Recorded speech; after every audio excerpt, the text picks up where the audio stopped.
This book of Masterman's reveals more than he knows. Love's Captive by the inestimable Mrs. Arabella Richardson, yes.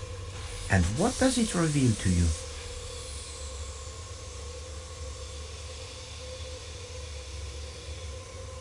Beneath that very proper exterior, Masterman is a hopeless romantic.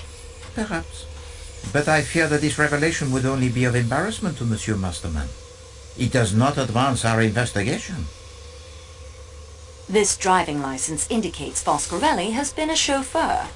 A not unnatural profession for a man who loves the motor cars. Hildegard Schmidt's recipe box is suggestive. You remember at dinner how she was most opinionated with the waiter while studying the menu? And the label on the box, it is interesting as well. My lady's recipes. Now that suggests that she is accustomed to cooking for her employers. Not a duty one attaches to the lady's maid, n'est-ce pas? Mary Debenham's handkerchief does not match the one found next door. No, despite the middle name of Hermione beginning with an H, I did not think that the expensive handkerchief would belong to her. No, the handkerchief of Mademoiselle Debenham is precisely the type one might expect to find in the luggage of a young Englishwoman of her class. The handkerchief with the H belongs to the princess. I confess I should have remembered that in the Cyrillic alphabet, H is written as N. And she has a strong motive to want Ratchet dead. But are we meant to believe that this elderly woman prances about in the scarlet silk kimono? Or could strike with such ferocity? Schmidt is accustomed to cooking for her employers, as we suspected. And her mistake in how long she has been in the employ of the princess is remarkable. A difference 1/3 less than her mistress claims. 10 years. We must look deeper into this. What course do you suggest?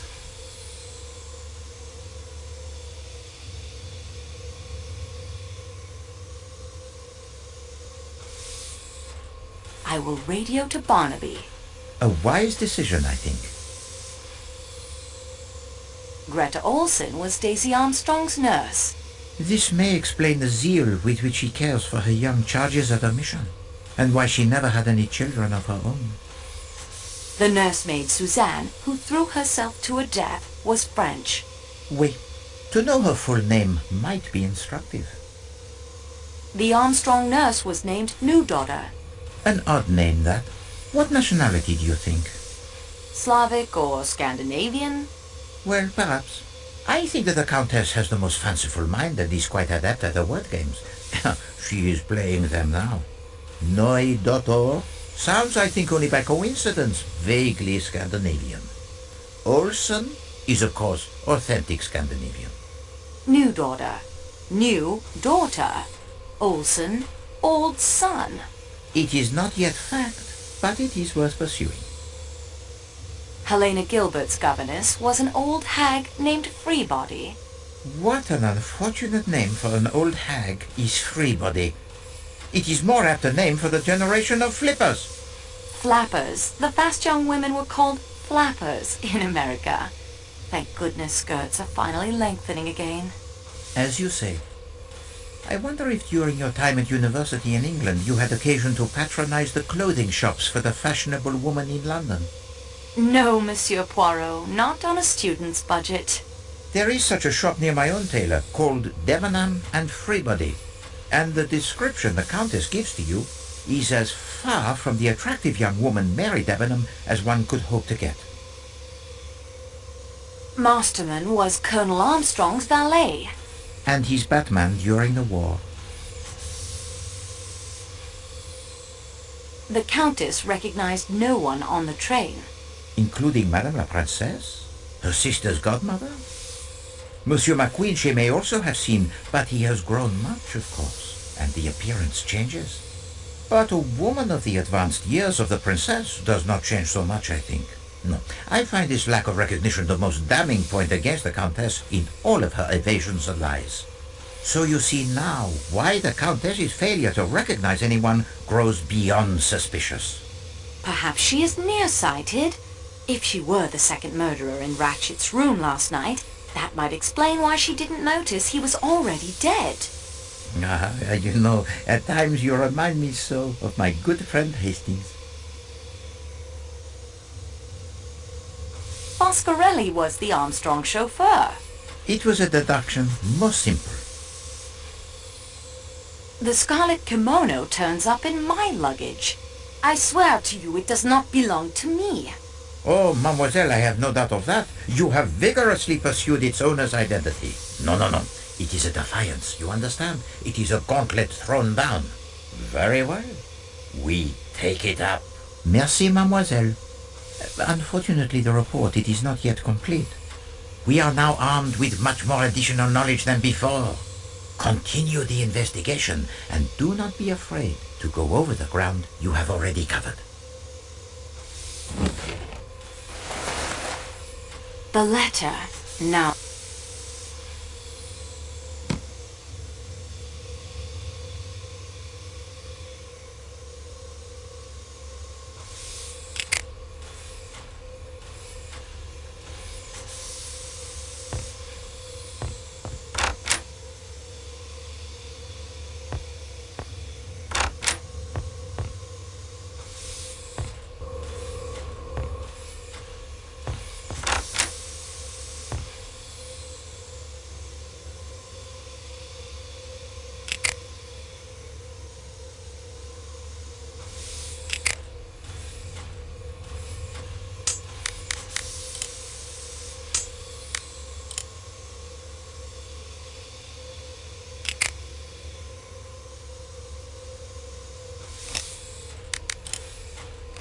I bent the blade of the butter knife back on itself.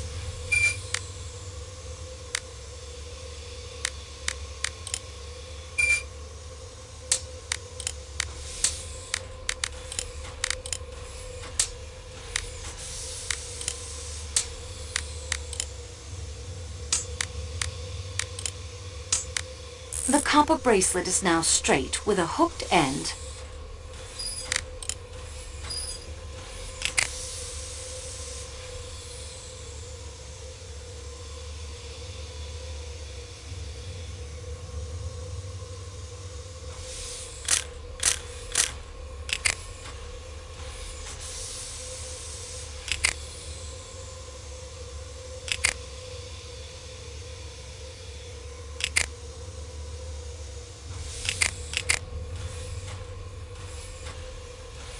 There's no power. I'll need to come up with a way to provide it with electricity.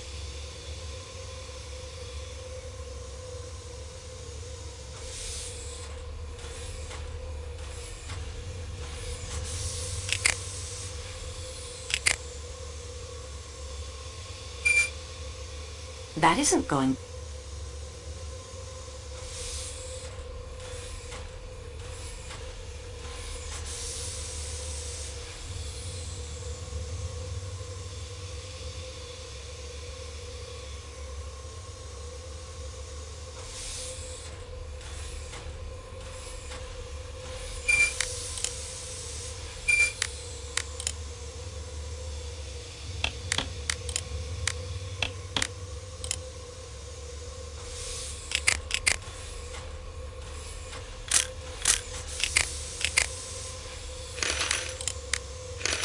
A makeshift telegraph key. I constantly amaze myself.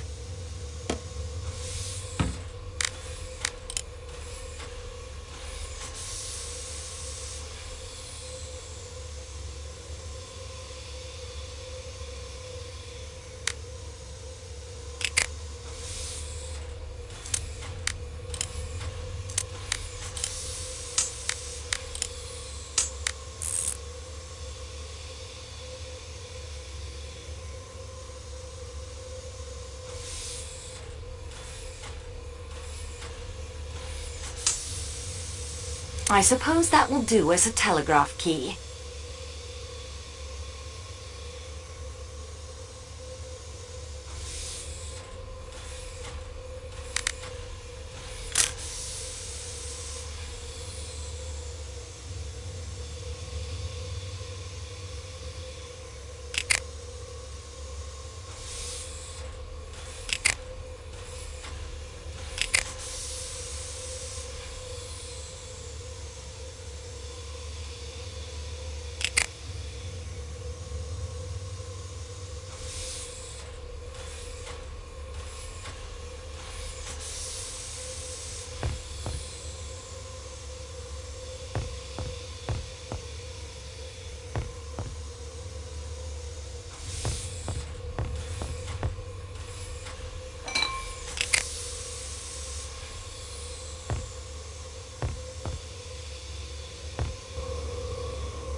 Your current... Mille pardon, mademoiselle.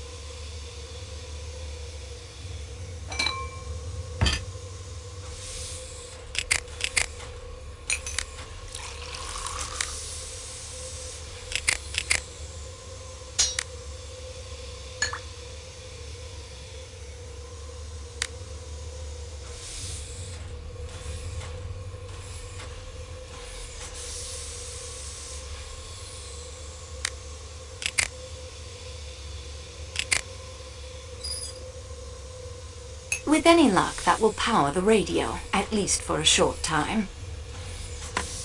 There, the radio is ready to be used.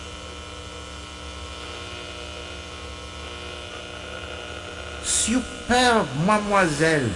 You do not need to learn the Morse code if you have the book as reference.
That will save the cell from draining while I'm not using it.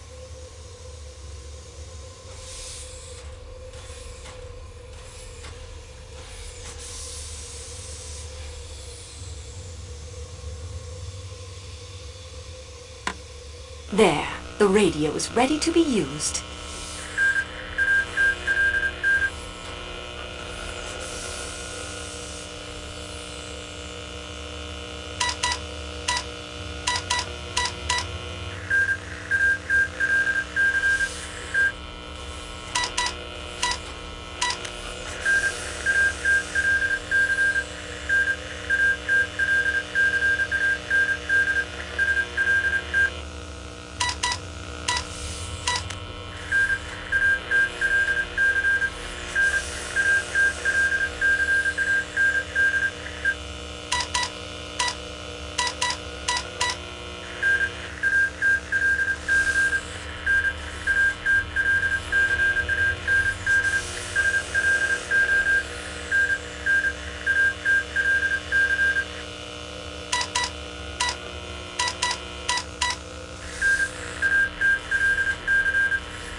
That will save the cell from draining while I'm not using it.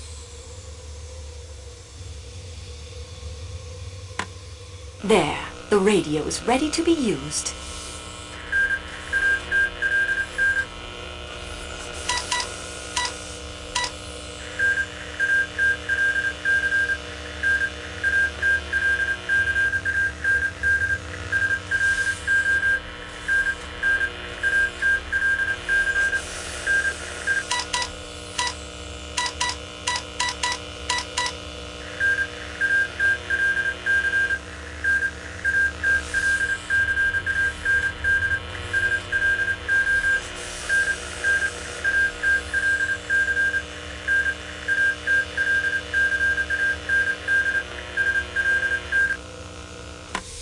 That will save the cell from draining while I'm not using it.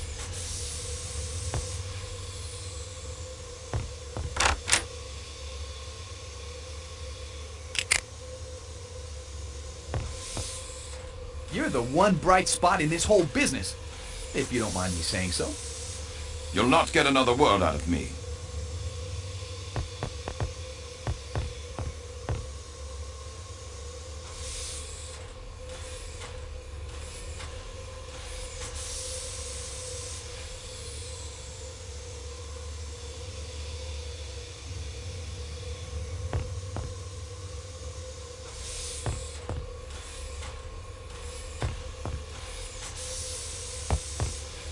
Mademoiselle Debenham, I must ask you why you lied to me earlier. Lied to you? I don't know what you mean.